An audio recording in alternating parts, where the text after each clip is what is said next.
जय जय श्री सीताराम भक्तों, स्वागत है आपका हमारा YouTube चैनल ब्रह्मेश्वर महादेव ज्ञान दर्पण में। भक्तों, आज जो हम चर्चा करने वाले हैं, जो भगवान गणेश जी का जो चतुर्थी का जो व्रत आता है, भादव जो गणेश चतुर्थी का जो व्रत आता है, उसकी कथा हम आपको सुनाने जा रहे हैं। भक्तों, जो है भाद्र और माघ महीने की और भाद्र महीने की जो चतुर्थी होती है वो विशेष होती है। इनकी कथाएं भी विशेष होती है। जो भक्त जो है 12 महीने की जो है चतुर्थी का व्रत नहीं भी कर पाता है, उनको कम से कम ये दो संकट नाशक दो व्रत जरूर करना चाहिए। भाद्र महीने का संकट नाशक व्रत और माघ मास के ये दो व्रत कम से कम जरूर करने चाहिए। भक्तों, जो भादव महीने की जो गणेश चतुर्थी का जो व्रत की जो कथा है वो राजा नल की कथा आती है। भगवान श्री कृष्ण जो है युधिष्ठिर जी को कथा सुनाते हैं और भगवान गणेश जी जो है पार्वती जी को बताते हैं। ये जो कथा हम आपको सुना रहे हैं, हम जो भी कथा आपको सुनाते हैं वो किसी न किसी जो है वेद पुराण से आधारित होती है। ये कथाएं स्वयं भगवान श्री कृष्ण ने जो है अपने मुंह से श्री युधिष्ठिर जी को सुनाई हुई कथाएं हैं। वही कथाएं जो हम आपको सुना रहे हैं। भक्तों, यदि आप हमारे चैनल पर नए हैं, अभी तक आपने हमारे चैनल ब्रह्मेश्वर महादेव ज्ञान दर्पण को सब्सक्राइब नहीं किया, सब्सक्राइब कर लीजिएगा। वीडियो आपको अच्छी लगे तो इसको लाइक कीजिए, ज्यादा से ज्यादा लोगों तक शेयर कीजिएगा।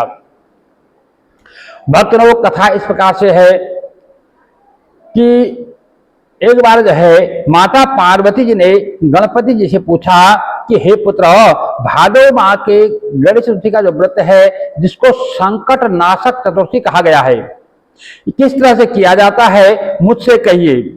तो भगवान गणेश जी बोले कि हे माता, भाद्रपद के कृष्ण चतुर्थी जो है इसको संकट नाशक जो चतुर्थी का जो व्रत है इसको संकट नाशक कहा जाता है। इसमें तरह तरह के फलों एक सब सिद्धियों को देने वाली है। इसमें जो जिस प्रकार से मनोकामना से मनुष्य व्रत को करता है उसकी मनोकामना जब पूर्ण होती है और उसको अनेकों जो सिद्धियों की प्राप्ति होती है। इसकी पूजा पहले कही गई, जैसे हम पहले व्रतों में जैसे पूजा होती है, जैसे और व्रतों में पूजा होती है, उसी प्रकार से इसमें व्रत की पूजा करनी चाहिए। केवल इसमें जो है भोजन से संबंधित कुछ विशेषताएं हैं। इस व्रत में जो है श्री कृष्ण जी ने कहा कि हे युधिष्ठिर सुनो, पार्वती जी ने अपने पुत्र की ऐसी बात सुनकर उनसे पूछा कि हे पुत्र, भोजन में क्या होना चाहिए और पूजन में क्या विशेष बात है उसे कहिए। तो भगवान गणेश जी ने कहा कि गुरु द्वारा बताई गई विधि से इस दिन जो है श्रद्धा भक्ति से पूजन करें और व्रत को जो है 12 महीनों में जैसे अलग अलग नामों से, जैसे विनायक है, एक दंत है, कृष्ण है, कृष्ण पिंग है, गजानन है, लंबोदर है, भालचंद्र है, हेरंब है, विकट है, वक्रतुंड है, अखुरथ है, विघ्नराज है और गणाधिप। गणेश जी की जो है ये क्रमशः एक एक नाम से आराधना करनी चाहिए, यानी कि 12 महीनों की जो है आराधना करनी चाहिए। चतुर्थी के दिन जो है सुबह सवेरे रोज के कार्यों से निपट करके व्रत करे, रात को जो है पूजन करे और कथा सुने। अब कथा आप जो है सुबह काल में भी सुन सकते हैं, दोपहर अपराह्न काल में सुन सकते हैं, रात्रि काल में भी सुन सकते हैं। पूर्व काल में जो है एक पुण्यात्मा क्षत्रिय राजा जो है नल हुए, उनकी जो रूपवती रानी थी दमयंती, वो दमयंती नाम से जो विख्यात थी। राजा नल को जो है एक बार श्राप, उनको पास श्राप था, वो श्राप के कारण जो है उनके राज्य को छोड़ना पड़ा था और रानी से उनका वियोग हो गया था। रानी से अलग रहने से उनको वियोग सहना पड़ा था। तब रानी ने जो है इस उत्तम व्रत को किया। पार्वती जी ने जो है भगवान गणेश जी से पूछा कि हे पुत्र, दमयंती ने किस तरीके से इस व्रत को किया और किस इस व्रत को के असर से 3 महीने के भीतर ही उन्हें अपने पति मिलने का अवसर मिला, ये कैसे संभव हुआ। इन सब बातों को जो है आप हमसे बताइए। तो भगवान श्री कृष्ण जी ने कहा, युधिष्ठिर से कह रहे हैं कि हे युधिष्ठिर, पार्वती जी के ऐसा पूछने पर गणपति जी ने जो उत्तर दिया उसे मैं कह रहा हूं, क्योंकि यानी भगवान श्री कृष्ण जी जो है ये गणेश और पार्वती का संवाद जो है भगवान श्री कृष्ण जो है युधिष्ठिर को सुना रहे हैं। तो युधिष्ठिर जी ने कहा, तो इस प्रकार से जो गणेश जी ने कहा था वो मैं आप लोग से कह रहा हूं, आप लोग सुनिए। श्री गणपति जी कहते हैं कि हे माता, राजा नल को जो है बड़ी बड़ी विपत्तियों को झेलना पड़ा। उनके हाथी खाने से हाथियों की और घुड़साल से घोड़ों की चोरी हो गई। डाकुओं द्वारा राजा का खजाना लूट लिया गया। अग्नि की लपटों से उनका सारा माल जो है स्वाहा हो गया। मंत्रियों ने भी राजा का साथ छोड़ दिया। राजा जो है जुए में अपना सब कुछ हार गए। उनकी राजधानी भी जो है जुए में जो है हाथ से निकल गई और सब वो जो है निराश होकर के राजा जो है अब वन में चले गए। उन्हें वन में जाकर के दमयंती का जो है साथ बहुत कष्ट उठाने पड़े। अंत में ऐसा समय भी आया जब उनका रानी से वियोग हो गया। राजा जो है किसी नगर में सही का काम करने लगे और रानी अन्यत्र किसी नगर में जाकर के रहने लगी और राजकुमार भी जो है किसी दूसरी जगह नौकरी करने लगा। जो कल को तो नौकरी करने लगा। जो कभी राजा रानी राजपुत्र कहलाते थे, जिनके आगे पीछे जो है नौकर चाकर घूमते थे, वे ही अब जो है भीख मांगने लगे। नाना प्रकार की बीमारियों से ग्रसित होकर के एक दूसरे से बिछुड़कर कर्मों के फल पा करके उन्हें भोगते हुए समय गुजारने लगे। एक बार की बात है कि वन में इधर उधर भटकते हुए दमयंती ने जो है सर्वभंग ऋषि के दर्शन किए। उसने उनके चरणों में मस्तक झुकाकर हाथ जोड़कर कहा कि हे ऋषिराज, मेरे पति मुझे कब मिलेंगे? किस प्रकार मुझे हाथी घोड़ों से सुजित घनी आबादी वाली मेरी नगरी मुझे वापस मिलेगी? मेरा भाग्य कब उदय होगा? हे मुनिश्रेष्ठ, कृपया आप ही बताइए। तो श्री गणेश जी कहते हैं कि दमयंती का यह प्रश्न सुनकर के सर्वभंग ऋषि ने कहा कि हे दमयंती, मैं तुम्हारे भले की बात बता रहा हूं, इसे तुम सुनो। इससे जो है दारुण दुख का नाश होता है। यह समस्त प्रकार की इच्छाओं को पूरा करने वाला एवं अच्छे फल को देने वाला है। भाद्रपद की गणेश चतुर्थी जो है संकट नाशनी कही गई है। इस व्रत को करने से मनुष्य के ऊपर कोई भी बड़े से बड़ा भी कोई संकट आया हो, वो संकट भी जो है दूर हो जाता है। इस दिन जो है स्त्री और पुरुषों को जो है एक दंत भगवान गणपति जी की जो है आराधना करनी चाहिए, उनका पूजन करना चाहिए। इस व्रत को विधि पूर्वक करने से ही हे रानी, तुम्हारी सारी मनोकामनाएं जब पूर्ण होंगी, यानी जो भी आपकी इच्छाएं हैं, जैसे आपके पति की प्राप्ति हो जाएगी, आपके राज्य की प्राप्ति हो जाएगी, आपके पुत्र की प्राप्ति हो जाएगी, और जो आपका ऐश्वर्य था वो वापस से प्राप्त हो जाएगा। ये सब भगवान गणेश जी का जो है पूजन करने मात्र से, व्रत करने मात्र से प्राप्त हो जाएंगी। 7 माह के भीतर ही तुम्हारे पति तुम्हें मिल जाएंगे, यह बात मैं पूर्ण निश्चय के साथ कहता हूं। तो गणपति जी कहते हैं कि इस प्रकार से गणपति जी जो है माता पार्वती से कह रहे हैं कि इस प्रकार सर्वभंग ऋषि के इन वचनों को सुनकर के दमयंती ने जो है भाद्रपद के संकट नाशनी गणेश चतुर्थी का जो है व्रत किया और उसी समय से जो है प्रति माह गणेश जी का पूजन करने लगी। 7 माह के भीतर ही हे राजन, इस श्रेष्ठ व्रत को करने से उसे जो है पहले की तरह पति, पुत्र, राज्य और सभी प्रकार का जो है सुख और वैभव की प्राप्ति हो गई है। क्योंकि भगवान गणेश जी जो है रिद्धि सिद्धि के दाता है, सर्व सिद्धि के प्रदायक है। उनके लिए कुछ भी असमर्थ जो है ऐसा नहीं है जो वो ना कर सकते हो।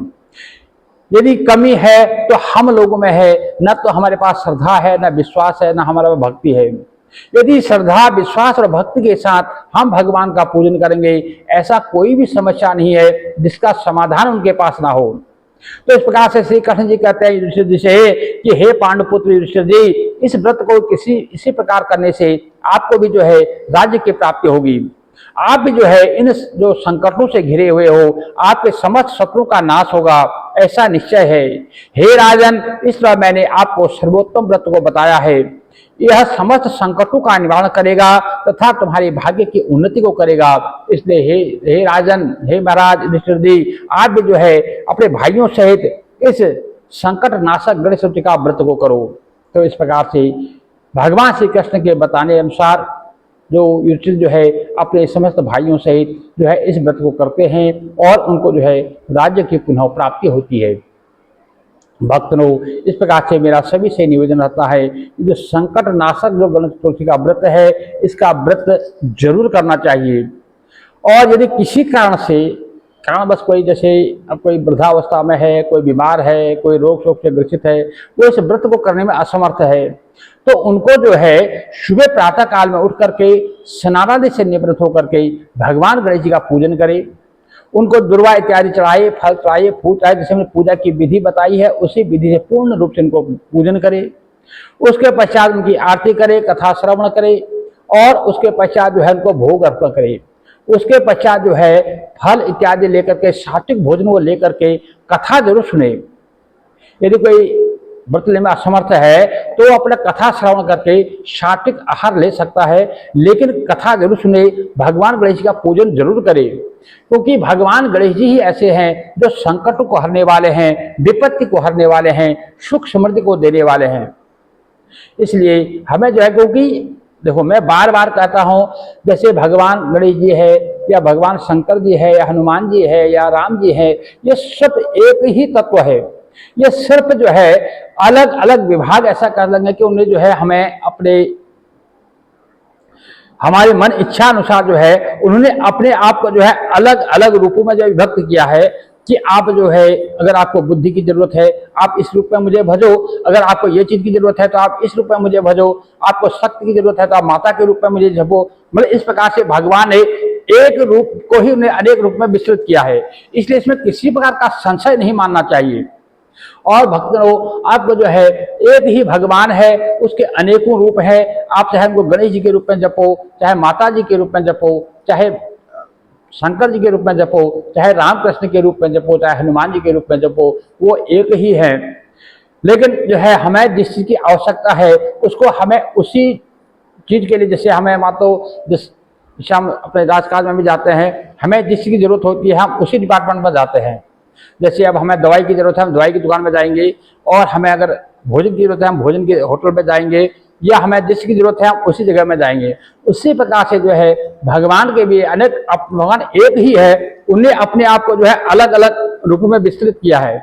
अब हमें जिस प्रकार से कोई हमारा संकट है, जिस प्रकार की हमें जरूरत है, उस हिसाब से हमें उस रूप में उनको भजना है, उसी रूप में उनको भजना है। चीज एक है, तत्व एक है, भगवान एक है, मैं बार बार कहता हूं। इसलिए जो है मैं तो बार बार एक ही बात कहता हूं, चलते फिरते उठते बैठते भगवान का नाम सुमिरन करो। कलयुग केवल नाम आधारा, सुमिर सुमिर नर उतर ही पारा। राम ही केवल प्रेम पियारा, जान ले तो जान निहारा।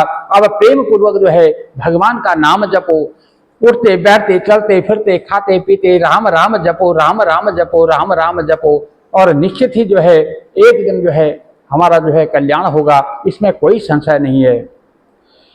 क्योंकि भगवान बड़े दयालु है, भगवान बड़े कृपालु है, उनने बड़े बड़े पापियों को तारा है, बड़े बड़े पापियों को उन्हें उद्धार किया है। फिर हम तो उनकी संतान हैं, हम भी उनके शरण में है। हो सकता है हम उनसे भी बड़े पापी हों, लेकिन फिर भी हम हक है, क्योंकि वो हमारे पिता हैं। हमारे उनकी शरण में जाने का, उनसे मांगने का, उनके आगे रोने गिड़गाने का हमारा हक है। हर पुत्र का जो है अपने पिता के जो है चरणों में जाने का हक है, इसलिए हमें उनके चरणों में जाना चाहिए, उनसे माफी मांगनी चाहिए। खास करके उनके जो भक्त हैं, भगवान के जो भक्त है, जो संत महात्मा है, उनका कभी अनादर नहीं करना चाहिए, क्योंकि भगवान का एक मतलब भगवान का अनादर करोगे तो भगवान कभी रुष्ट नहीं होते। यदि किसी भक्त का जो है वैष्णव अपराध जब बन जाता है, किसी भक्त का जब कोई हम उसका जो है अनादर कर देते हैं, तो भगवान जो रुष्ट होते हैं फिर वो उसको जल्दी क्षमा नहीं करते हैं।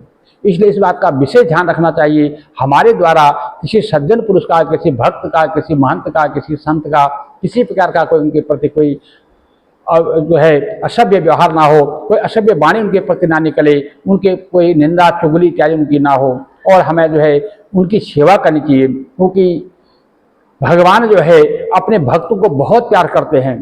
वो इतने प्यार करते हैं कि वो आप भगवान को कोई अगर गाली भी दोगे तो भगवान उसको क्षमा कर देंगे। यदि भक्तों को कोई थोड़ा सा भी कुछ कहता है तो भगवान उसको क्षमा नहीं करते। इसलिए जो है हमें भगवान को भजना चाहिए और संतों के शरण में बना रहना चाहिए। भक्तों, इस प्रकार से यदि वीडियो आपको अच्छी लगे और इसको लाइक जरूर कीजिए, ज़्यादा से ज़्यादा लोगों को शेयर कीजिएगा, और कथा हमें सुनाई, और इस कथा को आपको ज़्यादा से ज़्यादा शेयर करना चाहिए ताकि सबको जो है इसका लाभ मिल सके, और इसको जो है जो सनातन धर्म से जुड़ी हुई जानकारी है इसको घर घर तक पहुंचाने में जो है आप हमारी सहायता कर सकते हैं। जय जय श्री सीताराम भक्तों।